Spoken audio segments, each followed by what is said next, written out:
Listen well, for I tell you a tale of darkness that would make even the stars tremble.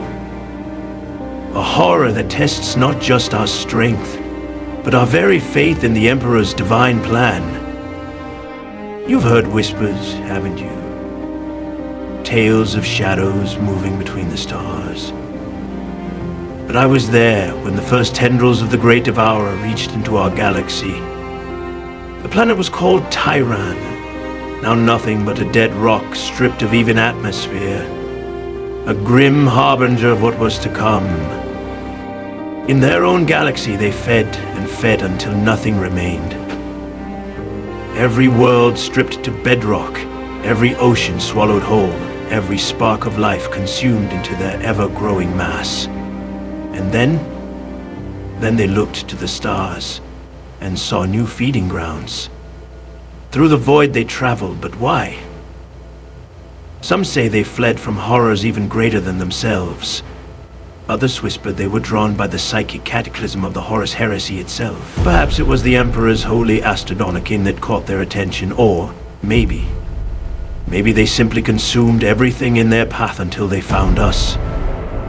The truth remains as dark as the void they emerged from. I've witnessed their horrors with my own eyes.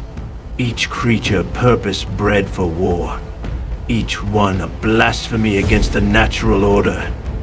The termagants, countless as grains of sand, their living weapons spitting death. The hormagants, blade-limbed nightmares that move like living lightning. I've seen them scale sheer walls with their talons, leap 30 meters in a single bound. In their hundreds they flow like a tide of chitin and teeth, overwhelming even the finest defensive lines through sheer speed and savagery. And their screams would freeze the blood of lesser men.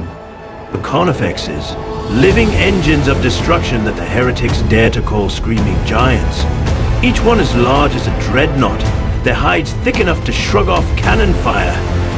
I watched one tear through the walls of a fortress as if they were built from wet clay. They bear bioweapons that can reduce Terminator armor to slag, crushing claws that can tear land raiders apart. The ground trembles with their approach, and in their wake only broken bodies remain. And above them all stride the Hive Tyrants, towering beasts of chitin and muscle, each one a general in this living army. I saw one tear through blessed adamantium as if it were parchment. But the true horror, the hive mind, an intelligence vast beyond mortal comprehension. Every creature from the lowliest Ripper to the mightiest Hive Tyrant, connected in a great web of consciousness. I've seen battle-hardened librarians driven to their knees just by brushing against its edges. A hunger so vast, it drowns out even prayers to the Emperor himself. At Macragge, the greatest of our kind made their stand. The sky itself turned dark with their numbers. Lord Calgar himself stood at the polar fortress. They say he slew a Hive Tyrant with his bare hands. The entire First Company, warriors whose names are written in legend, gave their lives in those frozen corridors. Even in victory, the cost was beyond measure. But this was just the beginning. For every victory we claim, another tendril of the Great Devourer emerges from the darkness between stars.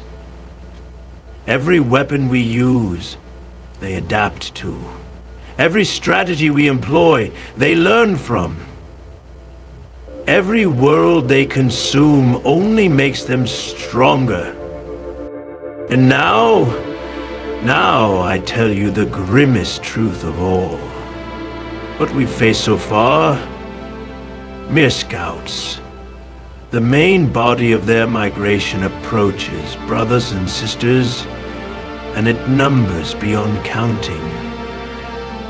Every war we wage, every drop of blood we spill, acts as a beacon drawing them closer.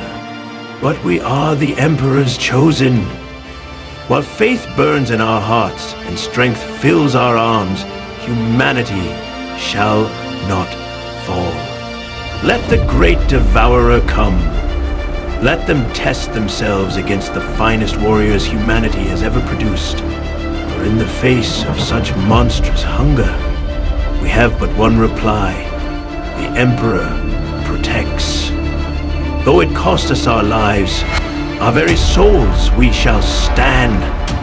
In his name we shall endure.